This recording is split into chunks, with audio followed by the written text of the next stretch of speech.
to the PKD Dietitian Podcast. I'm Diana Bruin, a registered dietitian and expert in kidney nutrition and PKD health. Today, we're going to explore one of the hottest topics right now, GLP-1 medications. These meds are also known as and called semaglutides, tirzepatide, and to make it even more confusing, they have different brand names like Ozempic and Wegovy and Zepbound.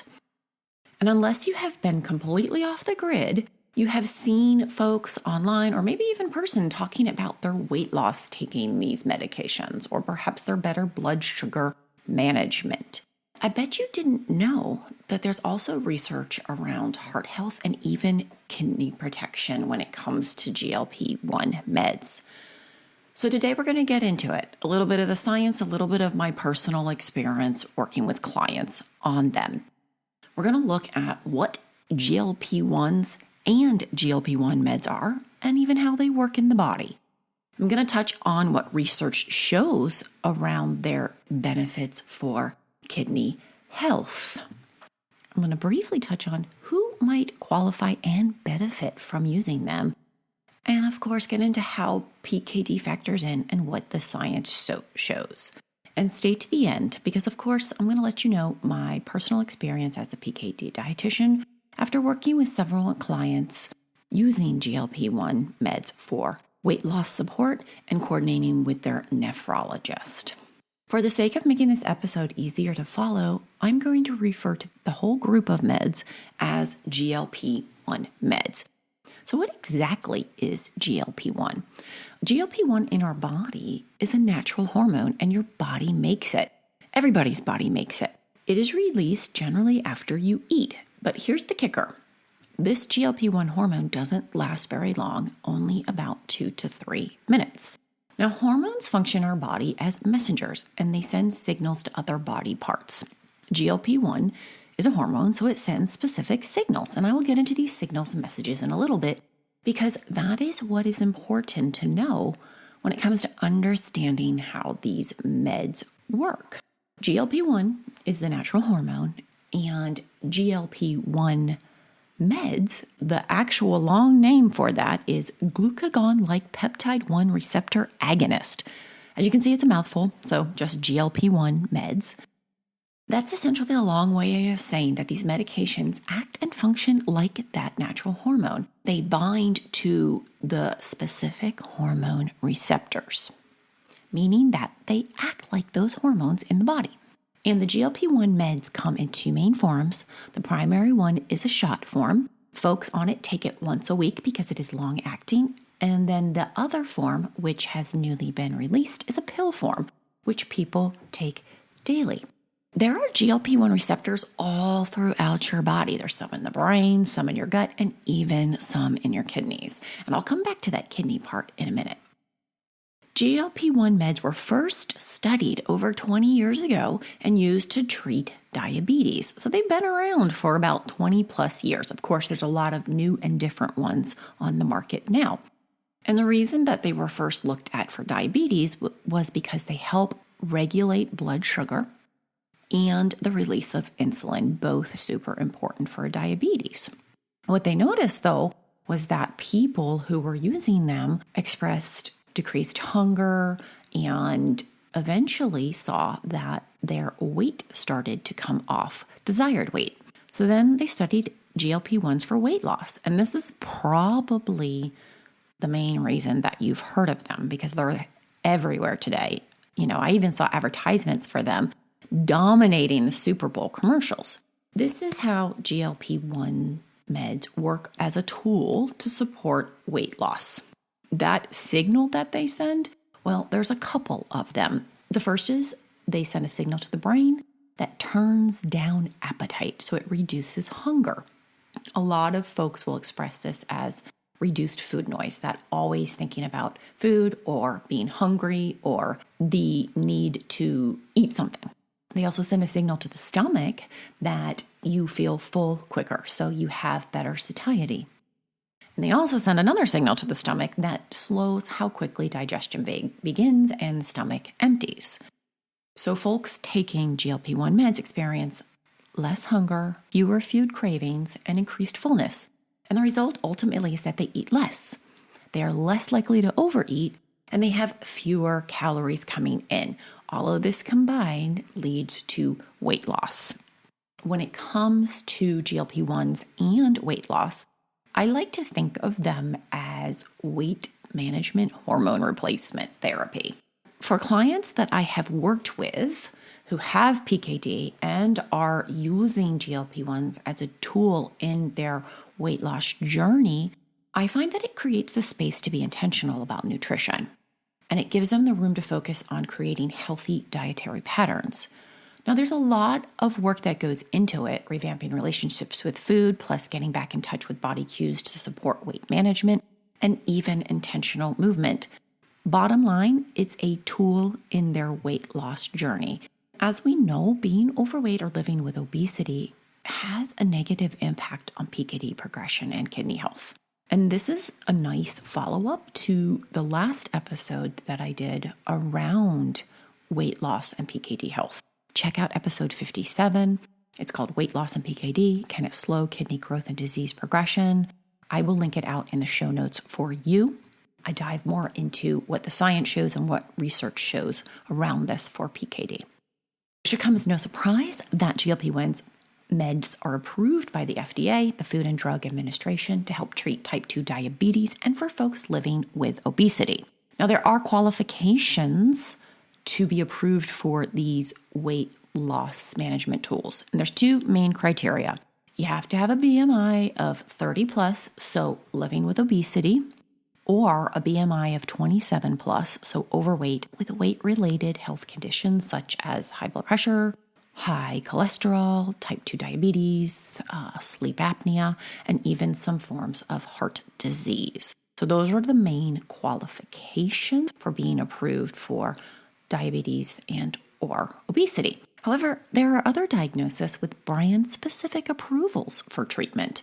As of January 2025, having chronic kidney disease combined with type 2 diabetes, Ozempic was approved to help treat this.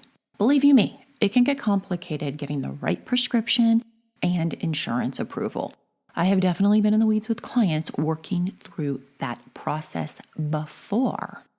Again, check out episode 57 to get a breakdown on BMI specific to PKD and what you need to know about the positive effects of weight loss for PKD. Talking about positives, I want to look specifically at the kidneys and what the science shows about GLP-1 meds. Most of the large studies to date weren't dedicated solely to kidney research. However, looking at these large studies, results were able to be filtered out for kidney health and see how it was impacted. And the results showed positive and even kidney protective results. The big trial, called the FLOW trial, is the one that looked at kidney-specific outcomes. And this was a clinical trial.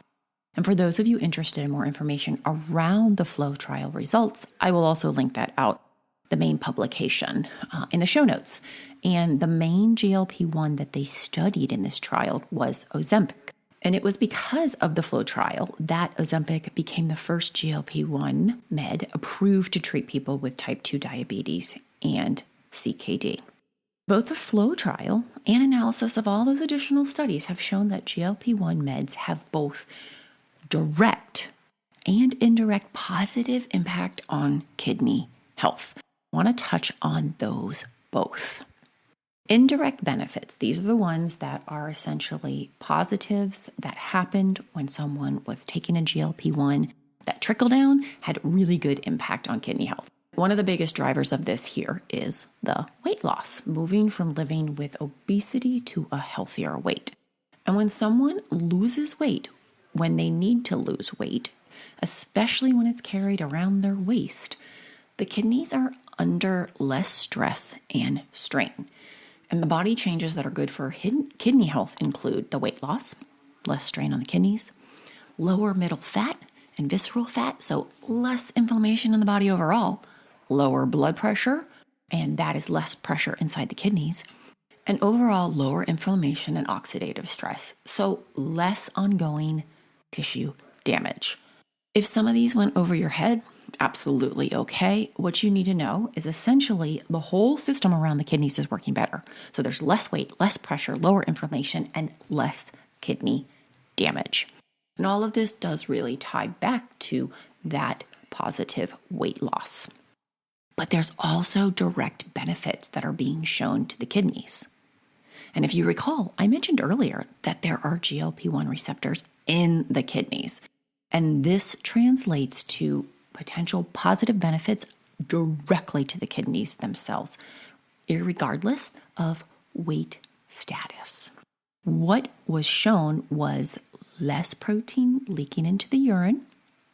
So you've got a stronger filtration and less inflammation, less kidney inflammation, so less tissue damage, lower oxidative stress. So what this means is there's fewer damaging free radical molecules in the kidneys, better blood flow and oxygen delivery to the kidneys, and your kidneys love oxygen.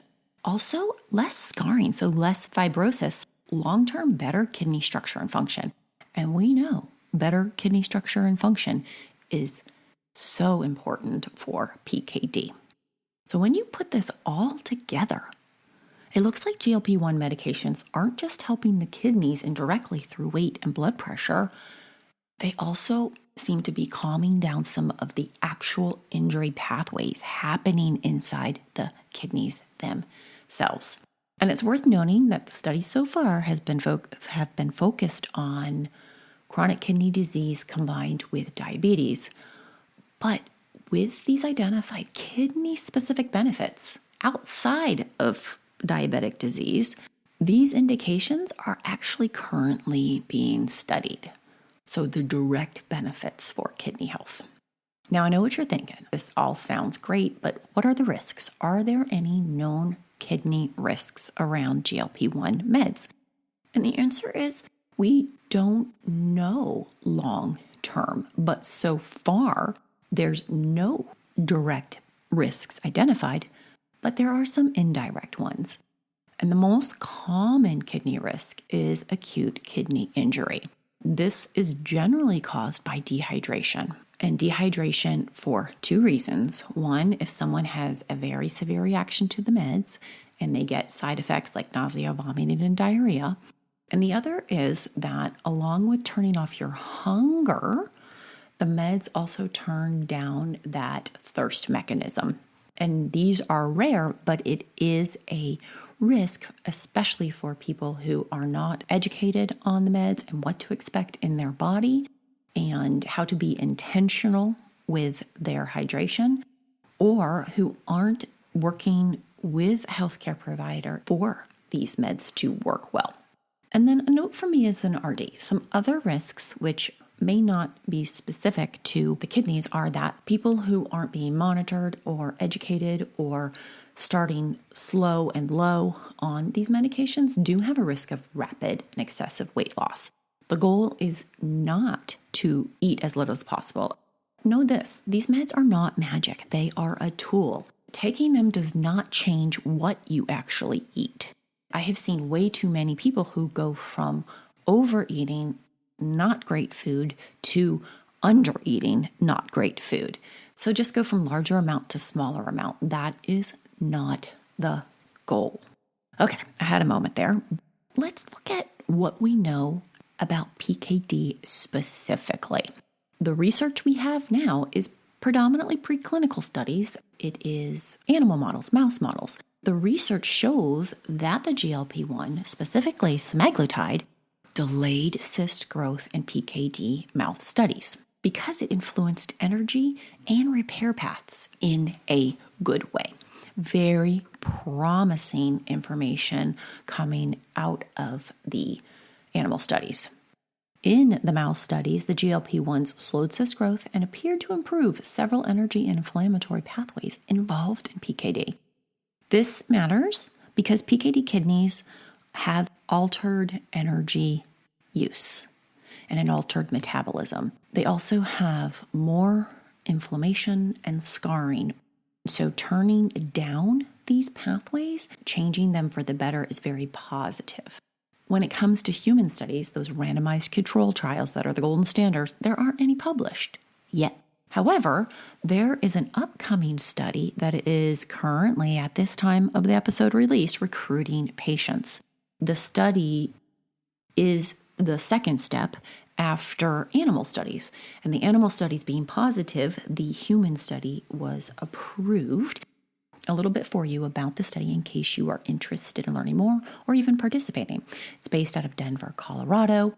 The study is going to be a 12-month randomized control trial, meaning that there's going to be a group that gets the GLP-1, which it's going to be tirzepatide in this case, and then the placebo group that doesn't. They're going to get it for 12 months, and enrollment is specifically for adults who have ADPKD, who are overweight or obese. And the goal is to evaluate the benefits of these GLP-1 medications outside of weight loss. So specifically look at how they benefit PKD. This is a quote from that study proposal. It says, data suggests that targeting improvements in insulin sensitivity and kidney oxidative metabolism in addition to weight loss may slow ADPKD progression.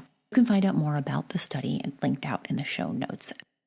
I want to add my 2 cents about these medications, what I've experienced so far in working with clients and people I know personally who are using them. What's really important to know is that they are a tool to help with weight management and weight loss. They are not the end all be all. Look at the risks and look at the benefits. When working with folks who are taking them who have PKD, it's primarily for weight loss and weight management in a setting of obesity, because the benefits of moving towards a healthier weight far outweigh the risk that poses to their kidneys and their PKD progression. What's really important is to know how it's going to impact your body, your appetite, your hunger, and be intentional about nutrition moving forward. Also be intentional about the support that you're getting on this journey, because again, it's not how low can you go with your hunger and your appetite.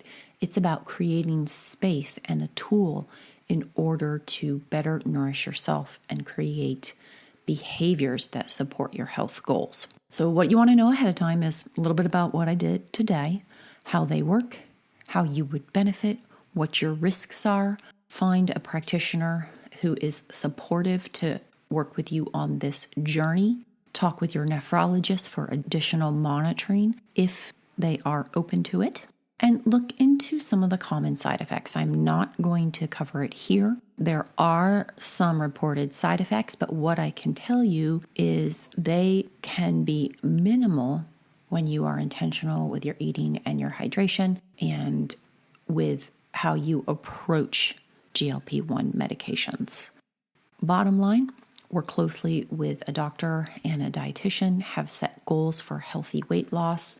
I like to work with my folks. We check in at least monthly around their weight loss, their eating, their movement. We look at, of course, all their labs and coordinate with their doctors to do this in a healthy way. I do believe that the intentional weight loss and moving towards a healthy weight is very beneficial for PKD. And I have seen these medications have a very positive impact on this process. I am hoping that we get a lot more information around PKD and kidney health. GLP-1s are not currently a PKD-specific treatment, but they may be appropriate for some folks with PKD.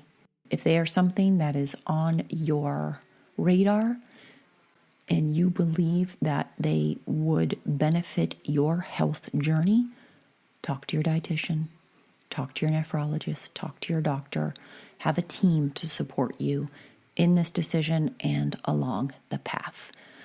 I hope this was very helpful for you. I hope you found it valuable and clearing up some of the confusion around GLP-1 medications. And until next time, happy and healthy eating.